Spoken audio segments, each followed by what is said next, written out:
ತಿಳಿಯದೆ ನನ್ನ ತಂಗಿಯ ಕೈ ಹಿಡಿದವನಾವ ಪುಣ್ಯ. ನಾನು ಅದಕ್ಕೆ ಅವಕಾಶ ಮಾಡಿಕೊಂಡರೆ ನಾವು ನನ್ನ ಮದುವೆ ಆಗಲೇಬೇಕು. ಈ ಜನ್ಮದಲ್ಲಿ ಸಾಧ್ಯವಿಲ್ಲ.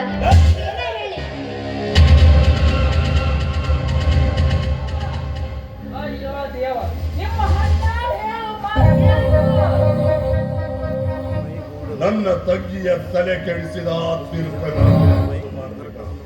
ಸ್ವಲ್ಪ ತಾಳ್ಮೀರಿ ಗೌಡ್ರೆ. ಆ ನಿಮ್ಮ ತಂಗಿ ತಲೆ ಕಡಿಸಿದವರು ಮತ್ತೆ ಯಾರು ಯಾಕೆ? ಅವನು ನಿಮ್ಮ ನಿತ್ಯ ವೈರತ್ವದಲ್ಲಿ ಇದ್ದಾನೆ. ಅವನ ತಂಗಿಯ ಕೈ ಹಿಡಿದು ಅವಳ ಮೈ ಕೈ ಮುಟ್ಟಿದ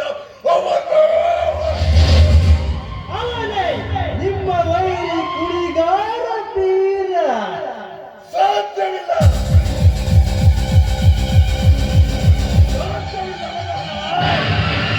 ನೀವು ನನ್ನ ಮಾತನ್ನು ತಂಗಿಯಲ್ಲಿ ಆ ಹೆಪ್ಪಟ್ಟಿನ ಬೀರೆಯಲ್ಲಿ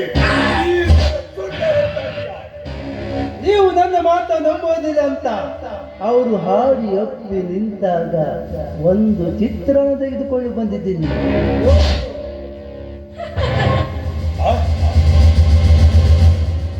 ನಾನಿದನ್ನೇನು ನೋಡ್ತಾ ಇದ್ದೇನೆ. ಈ ಭಾವಚಿತ್ರದಲ್ಲಿರುವುದೆಲ್ಲವೂ ಸತ್ಯವೇ? ಆ ಬಡಬಿಕಾರಿ ನನ್ನ ತಂಗಿಯ ಕೈ ಹಿಡಿದಿರುವನೆ. ಮನೋಹರ, ಏನ್ ಮಾಡಿ ಮನೋಹರ, ಏನ್ ಮಾಡಿ?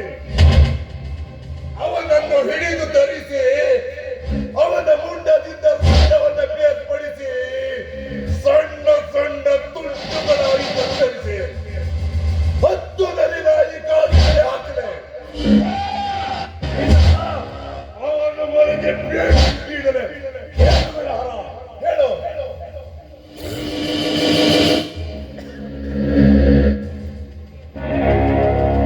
ಈ ವಿಷಯದಲ್ಲಿ ನಾವಿಬ್ರು ಹೇಳಿದಾಗಿದೆ. ನೀವು ಮಾಡಿದ್ದೆ, ನೀವು ಹೇಳಿದ್ದೆ ತೀರ್ಮಾನ.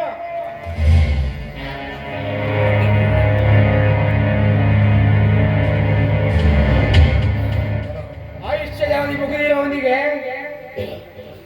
ಇನ್ನು ಸಮಯ ಬೇಡ ಗೌಡ್ರೆ. ಕತೆ ಮುಗಿಸಿ ಮಾಡಕ್ಕೆ ಬಿಡುವ.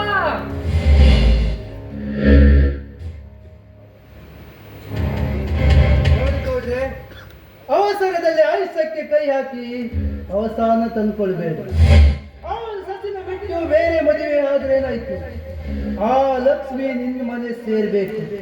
ಆ ಬೀರ ನಿನ್ನ ಮನೆ ಸೇರಿದಾಗ ಅವನ ಹೆಣ ದೊಡ್ಡ ಮನೆಯಲ್ಲಿ ಆಗ್ಬೇಕು. ಆಗ ನಾವೆಲ್ಲ ಗಮನಿಸಿ ನಗಬೇಕು. ಅದೇನೆಂದು ಬೇಗ ಹೇಳು.